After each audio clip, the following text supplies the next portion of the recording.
Hi everyone. ఈరోజు మా పిల్లల స్నాక్స్ బాక్స్లోకి దానిమ్మకాయ గింజలు పెట్టాను. అండ్ ఇంకా వేరే ఏం పెట్టలేదు. డైలీ దానిమ్మకాయ గింజలతో పాటు జీడిపప్పు కానీ బాదం పప్పు కానీ పెడతాను. ఈసారి ఏం పెట్టలేదు.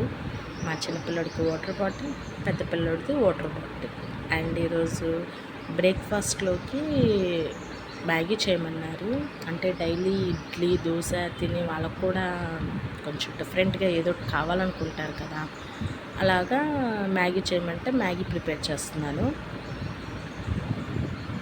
జస్ట్ నార్మల్గానే చేసేస్తాను. ఆనియన్స్ కానీ ఆయిల్ కానీ పచ్చిమిర్చి కానీ ఏమి వేయను. వాళ్ళు ఇచ్చిన మసాలా ప్యాకెట్ మాత్రమే వేస్తాను, ఇంకా వేరేది ఏమీ వేయను. అండ్ ఈరోజు మీ పిల్లలకి స్నాక్స్ ఏం పంపించారు అండ్ అలాగే టిఫిన్ ఏం పంపించారో నాకు కామెంట్ చేయండి. Thanks for watching. Please like, share and subscribe. Thank you.